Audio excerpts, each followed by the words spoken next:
guys, so I'm going to show you what we've got going on here. I've got all the 4-link mocked up and the sway bar links, arms and stuff mocked up. Everything looks really good right now. Let's see, here we go. So there's this side and everything's tacked in, everything's kind of squared up. You know, these arms are still just floating, you know what I mean? We're not going to lock those in until we're just about done. So you know, everything's lined up on the back, both sides are in, everything's mocked up. Still waiting for some more ends. You know, I got some new ends and stuff coming, but I didn't order enough Heims and stuff, so those are all coming in. So we just have random stuff in there, but like I said before, we're going to make these out of stainless before we're done, because this whole car is going to be full of stainless and brass. So so those link arms are going to be stainless. I am, you know, I've been racking my brain on what to do with this thing as for, like, you know, pan-hard bar, or, you know, triangulated link or Watts link, and trying to see what we have room for. You know, some are very simple and some are a little more difficult, but, you know, there's goods and bads to every one of them. So the problem I'm running into is we got to have, this bag has to be down here. So that takes every bit of room up. You know, there got to be a bag on each side of that differential. So no room at the front at all.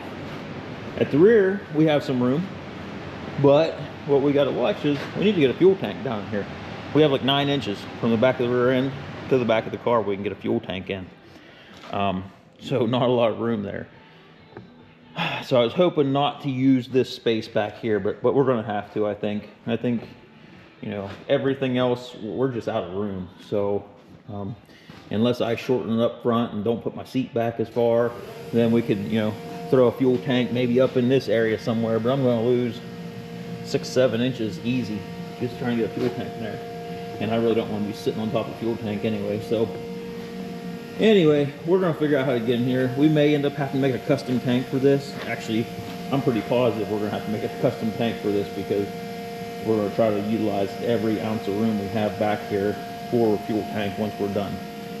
And then as for the air ride, the air tanks, I believe we're going to have to make custom saddle tanks for this that actually go in the rear panels in the body.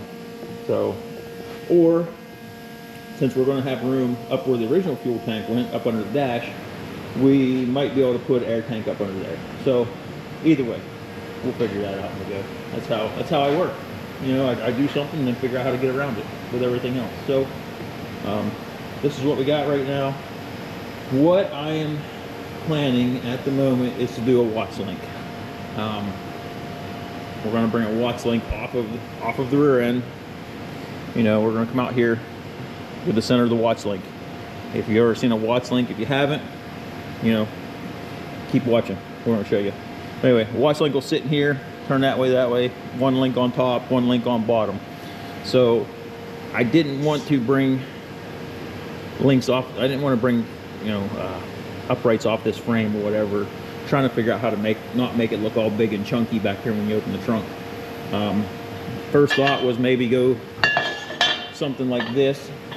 You know, if you can see that, back across, you know, just over top the rear end, and then drop straight down.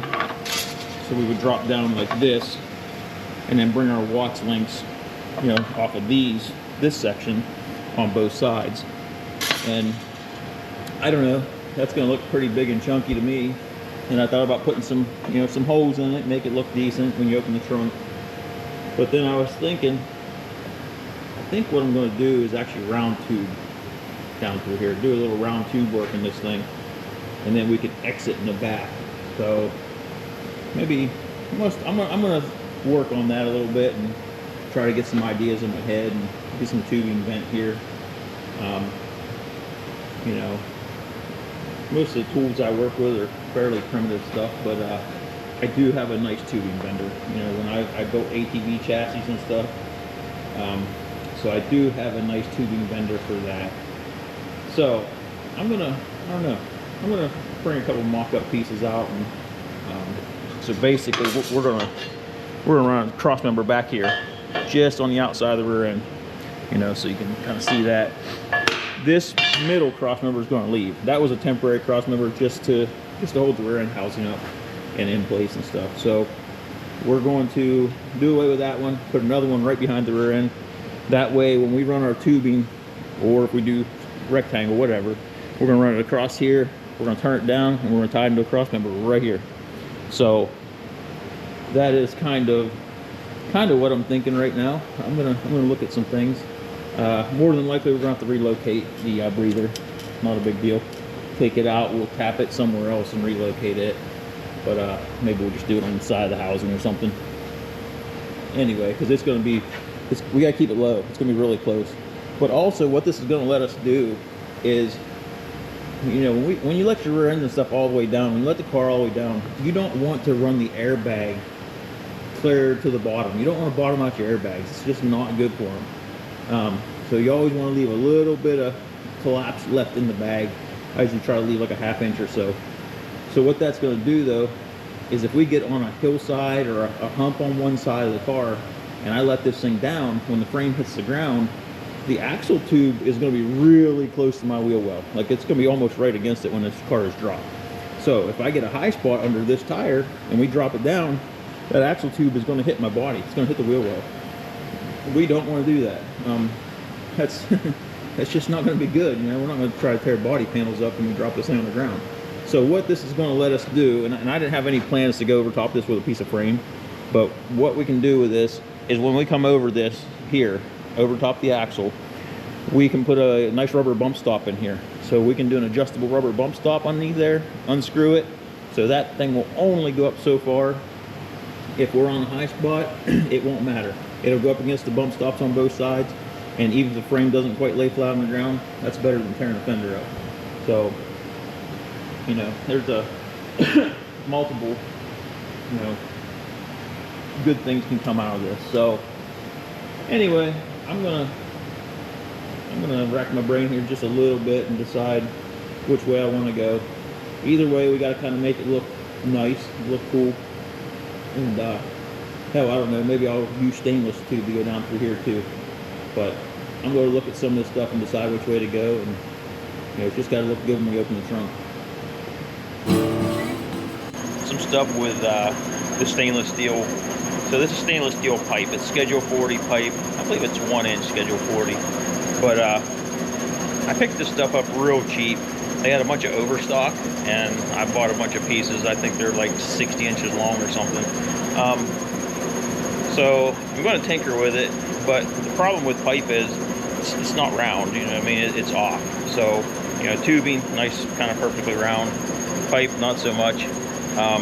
So what I'm doing here is, got it on the lathe right now, just taking a nice skim with it. So what we'll do is we'll skim that thing down all the way down through, get it really close to round. You can see in there there's a little bit of black still in it.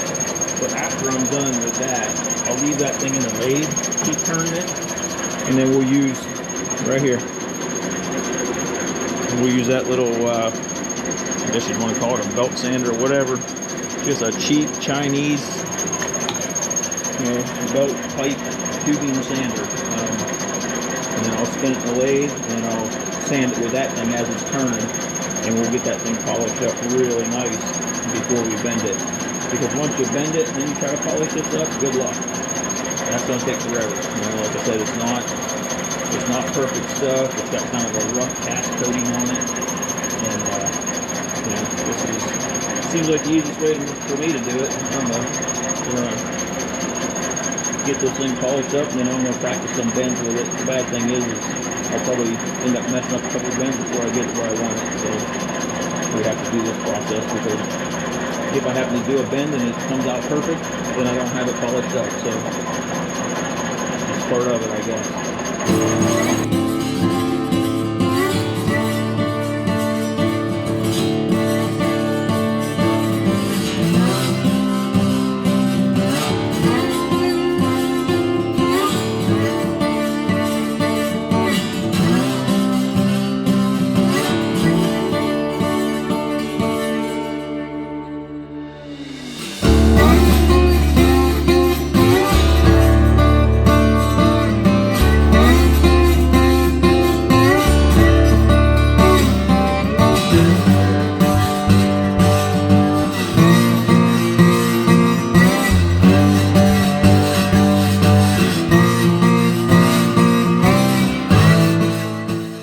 show you what this looks like.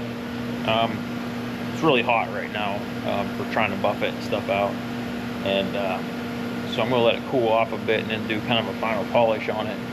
But I'll show you the difference here. You know, look how shiny that is, and like I said, it's not had the final buff yet, so it's going to be really nice. If you look down there, that's what it looked like before we started. That's what she looks like now. So it's doing really good.